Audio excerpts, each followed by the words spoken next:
வணக்கம் friends, welcome to food and information Tamil. இன்னைக்கு நம்ம ரொம்ப பயனுள்ள ஒரு வீடியோ பார்க்க போறோம். தண்ணீர் குடிக்கிறதுக்குன்னு சில வரைமுறைகள் இருக்கு. 100ல் 99% மக்கள் தண்ணீரை தவறான முறையில குடிக்கிறாங்க. தண்ணீர் நம்ம உடல் சரியா இயங்குறதுக்கு மற்றும் நம் ஆரோக்கியமாக இருக்கிறதுக்கு உதவுது. ஆனா தண்ணீரை நம்ம தவறான முறையில குடிச்சா நமக்கு நிறைய ஹெல்த் ப்ராப்ளம்ஸ் வரும். அது என்னன்னு பாத்தீங்கன்னா தலைவலி, joint pain, indigestion, allergy, hair fall மற்றும் கிட்னி ப்ராப்ளம். தண்ணீர் குடிக்கிறதுல நம்ம செய்யற தவறுகளை பற்றியும் மற்றும் தண்ணீரை நம்ம எப்படி சரியான முறையில குடிக்கிறது, இதை பத்தி தான் நம்ம இந்த வீடியோல பார்க்க போறோம். பொதுவா நம்ம எல்லாருமே சாப்பிட்டு முடிச்சதுக்கு அப்புறமா தண்ணீர் நிறைய குடிப்போம். இந்த மாதிரி நம்ம தண்ணி குடிச்சாதான் நமக்கு ஒரு ஃபுல்ஃபில்னஸ் கிடைக்கும். ஆனா சாப்பிட்டு முடிச்சதும் தண்ணி குடிக்கவே கூடாதுங்க.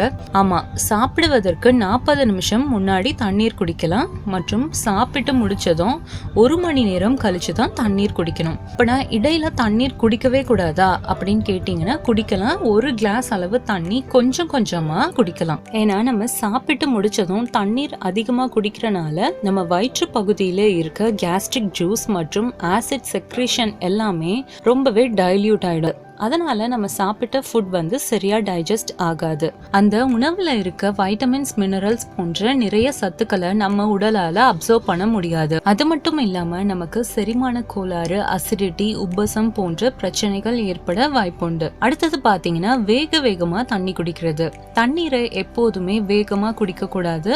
அதை ரொம்ப ஸ்லோவா நம்ம வாயில வச்சு நம்ம வாயில இருக்கிற எச்சில், அதாவது சலைவான்னு சொல்லுவாங்க, அதோட சேர்த்து தான் நம்ம குடிக்கணும். நம்ம ஆனா சின்ன குழந்தைங்களுக்கு கூட சொல்லி கொடுப்போம், தண்ணீர் குடிக்கிற போது அந்த கிளாஸ் வாயில படாம தூக்கி அண்ணாந்து குடிக்கணும் அப்படின்னு. ஆனா தண்ணீர் குடிக்கும் போது அப்படி குடிக்கவே கூடாது. அந்த பன்னீர் இருக்கிற கிளாஸ் நம்ம வாயில படுற மாதிரி கொஞ்சமா அந்த தண்ணியை சிப் பண்ணி நம்ம வாயில இருக்க எச்சிலோட சேர்ந்துதான் அந்த தண்ணி நம்ம வயிற்றுக்குள்ள போகணும். நம்ம வேகமா தண்ணி குடிச்சோம்னா அந்த தண்ணியை நம்ம உடல் அப்சர்வ் பண்ணாது. அதனால அந்த தண்ணி நம்ம உடலுக்கு பயன்படாமலே சீக்கிரமா யூரினா வெளியேறிடும். அதனால உங்களுக்கு எவ்வளோ தாகம் இருந்தாலும் தண்ணீரை வேகமா குடிக்காதீங்க. அதை கொஞ்சமா சிப் பண்ணி நம்ம வாயில இருக்க சலைவாவோட சேர்த்து தான் அந்த தண்ணீரை குடிக்கணும். அடுத்ததா பாத்தீங்கன்னா அதிகமா தண்ணீர் குடிக்கிறது. சில பேர் பாத்தீங்கன்னா நம்ம நிறைய தண்ணி குடிச்சோம்னா நம்ம உடம்புல இருக்க கெட்டதெல்லாம் அந்த தண்ணி வெளியேற்றிடும் அப்படின்னு அவங்களுக்கு தாகம் இருக்கோ இல்லையோ, நான் ஒரு நாளைக்கு 3 லிட்டர் தண்ணி குடித்தே தீருவேன் அப்படின்னு சொல்லி நிறைய தண்ணி குடிப்பாங்க. இந்த மாதிரி எல்லாம் மெஷர் பண்ணி தண்ணி குடிக்காதீங்க. உங்களுக்கு எப்ப தாகம் இருக்கோ அப்ப மட்டும் தண்ணி குடிங்க. ஏன்னா இவ்வளவுதான் தண்ணி குடிக்கணும் அப்படின்னு வரையறைக்கவே முடியாது. ஏன்னா தண்ணீரோட தேவை ஒவ்வொரு பர்சனுக்கும் மாறுபடும். அவங்களோட வெயிட்டா இருக்கட்டும், இல்லைன்னா அவங்க டெய்லி செய்யற ஆக்டிவிட்டிஸா இருக்கட்டும், அவங்களோட வயசு மற்றும் அவங்க இருக்கிற இடத்தோட கிளைமேட், இதெல்லாம் பொறுத்து தான் ஒரு நபரோட தண்ணீர் தேவையை கணக்கிட முடியும். அதனால பொதுவா எல்லாருமே 3 லிட்டர் தண்ணி குடிக்கணும் அப்படின்னு சொல்றது ஒரு தவறான கருத்து. மற்றும் ஒருவர் சாப்பிடுற சாப்பாட்டுல இருக்க பழங்கள், காய்கறிகள்ல இருக்கிற நீர் சத்தும் நம்ம உடலுக்கான தண்ணீர் தேவையை பூர்த்தி செய்யுது. அதனால ஒரு ஆள் 3 லிட்டர் தண்ணி குடிச்சே ஆகணும் ஒரு நாள் அப்படின்னு உங்களுக்கு தாகம் இல்லாத அப்பையும் அதை குடிக்காதீங்க. எப்போ உங்களுக்கு தண்ணீர் தாகமா இருக்கோ அப்ப மட்டும் தண்ணீர் குடிங்க. அடுத்ததா பாத்தீங்கன்னா சிலர் காலை எந்திரிச்சு வெறும் வயிற்றுல நிறைய தண்ணீர் குடிப்பாங்க. அந்த மாதிரி ஒரே நேரத்துல நிறைய தண்ணீர் குடிக்க கூடாதுங்க. இன்ஃபேக்ட் காலையே எந்திரிச்சு வெறும் வயிற்றுல தண்ணீர் குடிக்கிறது ரொம்ப நல்லது.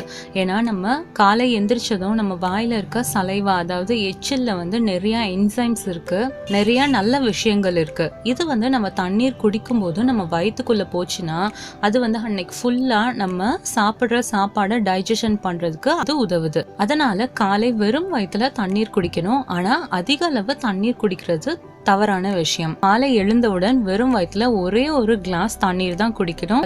நிறைய பேர் பாத்தீங்கன்னா காலையில நிறைய தண்ணி குடிப்பாங்க, கிட்டத்தட்ட 1 லிட்டர் தண்ணி அளவு குடிப்பாங்க. நம்ம அந்த மாதிரி அதிக அளவு தண்ணீரை ஒரே நேரத்துல குடிக்கிறனால நம்ம உடல்ல இருக்க எலக்ட்ரோலைட்ஸ்னு சொல்ற சோடியமோட லெவல் குறையும் மற்றும் இது நம்ம உடல் நலத்திற்கு நல்லது கிடையாது. அதனால காலை எழுந்தவுடன் வெறும் வயிற்றுல 1 கிளாஸ் தண்ணி குடிச்சா போதும். அதுவும் ரொம்ப மெதுவா, ரொம்ப ஸ்லோவா உங்க வாயில இருக்க எச்சிலோட கலந்து அந்த தண்ணியை குடிக்கணும். அடுத்ததா பாத்தீங்கன்னா நம்மள பல பேர் தண்ணியை நின்னுட்டு குடிப்போம், இல்லைன்னா நடந்துட்டு இருக்கும் போதே குடிப்போம். ஆனா அப்படி தண்ணீரை குடிக்கவே கூடாது. தண்ணீரை எப்பவுமே நம்ம உட்கார்ந்து இருக்கும் போதுதான் குடிக்கணும்.